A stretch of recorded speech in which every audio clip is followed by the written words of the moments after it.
लग्न ठरलं? Thanks to Marathi matrimony. लग्न म्हणजे मराठी मॅट्रिमनी. विश्वासाची 26 वर्ष. लाखो सुखी दाम्पत्य. डाउनलोड करा मराठी मॅट्रिमनी.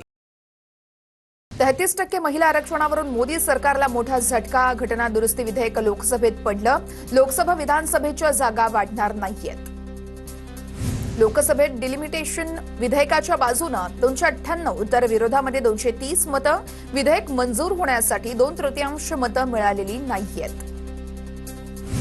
हे महिला आरक्षण विधेयक नव्हतं. संविधानाचा गाभा बदलण्याचा प्रयत्न होता. जुना कायदा आणा, आम्ही पाठिंबा देऊ. राहुल गांधींचा मोदी सरकारवर निशाणा. राहुल गांधींनी सर्व विरोधकांसह बँड वाजवून डान्स करावा. फडणवीसांची टीका. महिलांचा अधिकार हिरावून घेतला गेला. आता नारी शक्तीची लढाई सुरू होईल. मुख्यमंत्री देवेंद्र फडणवीसांची प्रतिक्रिया. महिला आरक्षण विधेयक राजकीय षडयंत्र होतं. मोदींच्या घरसरणीचा ही सुरुवात झालेली आहे. मतदारसंघाची मोडतोड करून त्यांना निवडणुका जिंकायच्या होत्या. दुरुस्ती विधेयक नामंजूर झाल्यानंतर संजय राऊतांची टीका. ठाकरेंच्या शिवसेनेच्या नेत्या प्रियंका चतुर्वेदींचा विरोधकांना घरचा आहेर. भारतीय महिलांसाठी हा दुःखाचा दिवस आहे. महिला आरक्षण विधेयक मंजूर न झाल्यानं चतुर्वेदी यांच्याकडून नाराजी व्यक्त. संसद भवनाबाहेर एनडीए खासदारांची विरोधी पक्षांच्या खासदारांविरोधात घोषणाबाजी. घटना दुरुस्ती विधेयक नामंजूर झाल्यानंतर एनडीए खासदारांची घोषणाबाजी. केंद्रीय मंत्रिमंडळाची आज दिल्लीमध्ये महत्त्वपूर्ण बैठक. आज सकाळी 11:30 वाजता बैठकीला सुरुवात होणार. महिला आरक्षण विधेयक संसदेत नामंजूर झाल्यानंतर बैठकीचं आयोजन. राहुल गांधी यांच्या विरोधामध्ये एफआयआर दाखल करण्याचे आदेश. दुहेरी नागरिकत्वाशी संबंधित प्रकरणी अलाहाबाद उच्च न्यायालयाच्या लखनौ खंडपीठाचा निर्णय. प्रकरणाच्या तपासणीनंतर पुढील कायदेशीर कारवाई केली जाणार. भोंदूखराच्या शिवनिका ट्रस्टचा उपाध्यक्ष जितेंद्र शेळकेंचा अपघातात मृत्यू. शेळकेंच्या पत्नीचाही मृत्यू. मुलगा मात्र गंभीररित्या जखमी. शेळकेंचा घातपात की अपघात? स्थानिकांमध्ये चर्चा सुरू. अपघातानंतर कंटेनर चालक फरार. अपघातस्थळी फॉरेन्सिक टीमसह वरिष्ठ पोलीस अधिकाऱ्यांकडून तपास केला जातोय. फरार कंटेनर चालकाला शोधण्यासाठी फॉरेन्सिक टीमही या ठिकाणी तैनात आहेत. अनेक तज्ज्ञांचा सल्ला पोलिसांकडून घेतला जाणार आहे. भोंदूखराच्या ओकस कार्यालयामध्ये ईडीची तपासणी. 3 तासाहून अधिक काळ ईडीकडून झाडाझडती. बॅग भरून दस्तऐवज ईडीकडून जप्त. त्यानंतर ओकस कार्यालय पुन्हा एकदा सील. दरम्यान अशोक खरातला आज नाशिक सत्र न्यायालयामध्ये हजर केलं जाणार. खराच्या कार्यालयातून 90 ते 100 कोटींच्या आसपास मालमत्तांची ईडीनं माहिती मिळवलेली आहे. खरातनं सर्वाधिक मालमत्ता या नाशिक आणि आजूबाजूच्या परिसरात खरेदी केल्याचं समोर आलंय. खरेदीसाठी वापरलेल्या पैशांचा स्रोत ईडीकडून शोधला जाणार आहे. नाशिक प्रकरण अत्यंत गंभीर आहे. हे संपवण्यासाठी आम्ही सर्व चौकशी करत आहोत. मुख्यमंत्री फडणवीसांची प्रतिक्रिया. नाशिकमधील धर्मांतर प्रकरण कटाचा भाग असल्याचंही वक्तव्य. नाशिक धर्मांतर प्रकरणावरून अमृता फडणवीस यांचा दावा. ऍक्सिस बँकेत असताना माझ्या समोर धर्मांतरणाची प्रकरणं झाली. वरिष्ठांनी तात्काळ ऍक्शन घेतली होती. अमृता फडणवीसांचं वक्तव्य. नाशिक टीसीएस प्रकरणावरून अमित ठाकरे चांगलेच आक्रमक. मी असतो तर आरोपींना फाशी दिली असती. असे प्रकार पुन्हा होणार नाहीत याची तुम्ही जाणीव करून दिली पाहिजे. अमित ठाकरे यांची प्रतिक्रिया. धर्मांतर आणि लैंगिक छळ प्रकरणाची राष्ट्रीय महिला आयोगाकडून गंभीर दखल. चौकशीसाठी समिती नाशिकमध्ये पीडित महिलांसोबत संवाद साधणार.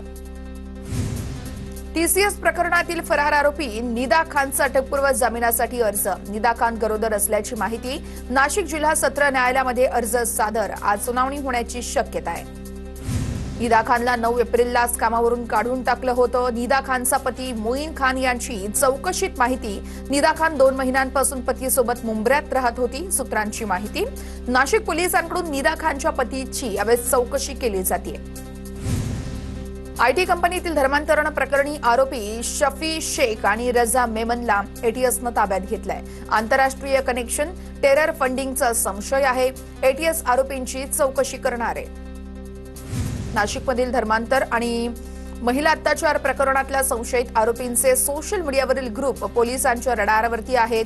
ग्रुपमधील इतर सदस्य कोण होते? ग्रुप तयार करण्यामागचा हेतू काय होता? याचा तपास केला जाणार असल्याची सूत्रांची माहिती. अमरावतीमध्ये लैंगिक शोषण प्रकरणामध्ये पीडित सर्व 9 मुली मुस्लिम. अल्पसंख्याक आयोगाच्या अहवालामध्ये उल्लेख. पीडित मुली हिंदू असल्याच्या नवनीत राणा यांच्या दाव्यानं खंडन. तर एक मुलगी नागपूर, 4 पीडित परतवाडा आणि 3 अमरावतीतील काही पीडित अल्पवयीन असण्याचीही शक्यता वर्तवली जाते. अमरावतीच्या परतवाडामधील प्रकरणावरती लक्ष आहे. चौकशी समितीकडून योग्य प्रकारे तपास सुरू आहे. पालकमंत्री चंद्रशेखर बावनकुळे यांची प्रतिक्रिया. प्यारे खान यांनी मीडियाच्या माध्यमातून संभ्रम तयार होईल असं वागू नये, बावनकुळेंचं आवाहन. नेस्को ड्रग्ज पार्टीमध्ये बचावलेल्या तरुणीचा आणखी एक खुलासा. ऑक्टोबरमध्ये एका कार्यक्रमात ड्रग्ज घेतल्याची पोलिसांकडे कबुली. सध्या तरुणीवरती रुग्णालयामध्ये उपचार सुरू. गोरेगाव नेस्को ड्रग्ज प्रकरणामध्ये 8व्या आरोपीला अटक. अंधेरी भागातील कॉलेजचा विद्यार्थी असलेला शुभ अग्रवाल याला दादर भागातून अटक. शुभ अग्रवालनेच ड्रग्ज प्रतीक पांडेकडे डिलिव्हर केले होते.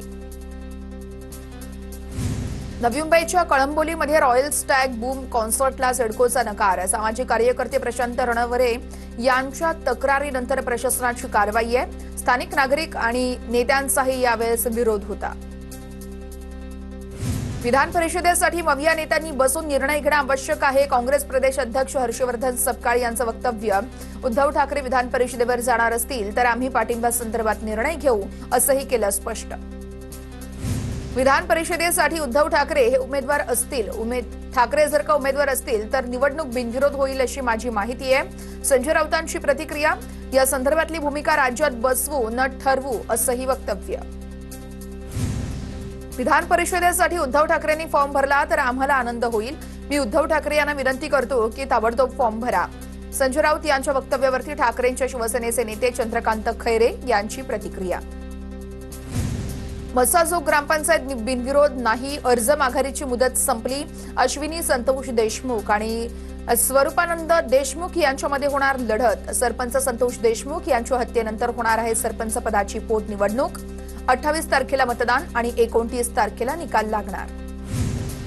संतोष देशमुख हत्या प्रकरणातील आरोपी वाल्मिक कराडची प्रकृती स्थिर. वाल्मिक कराडचे रिपोर्ट नॉर्मल आल्यानं बीड जिल्हा रुग्णालयातून कराडला डिस्चार्ज. डॉक्टरांची माहिती. जळगावमध्ये पाणी टंचाई पूर्व आढावा बैठकीमध्ये पालकमंत्री गुलाबराव पाटील यांच्याकडून अधिकाऱ्यांची खरडपट्टी. आमदारांच्या फोनची तुम्हाला किंमत नाहीये का? गुलाबराव पाटील भडकले. साताऱ्यामध्ये मागणीनुसार पाण्याचे टँकर सुरू करा. पालकमंत्री शंभूराज देसाई यांचे जिल्हा प्रशासनाला आदेश.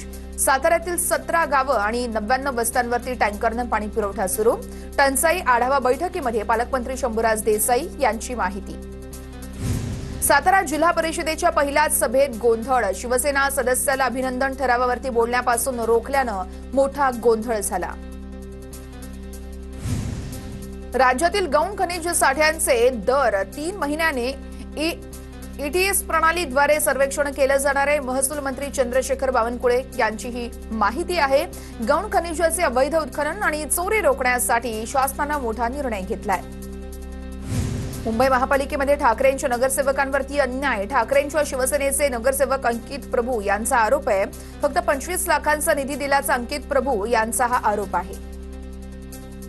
कोल्हापूरमध्ये गोकुळ दूध संघाशी संबंधित असलेल्या सुनावणीला सहाय्यक निबंधकांची दांडी. सुनावणीसाठी आलेल्या संस्था प्रतिनिधींचा संताप. संतप्त दूध संस्था प्रतिनिधींची सहाय्यक निबंधक कार्यालयाबाहेर घोषणाबाजी. मराठी भाषा सक्तीचं पालन न करणाऱ्या शाळांवर दंड किंवा त्यांची मान्यता रद्द केली जाणार. संबंधित शाळांविरोधात कठोर कारवाईचा सरकारचा निर्णय. सर्व शाळांना मराठीसाठी पात्र शिक्षकांची नियुक्ती करणं बंधनकारक असणार.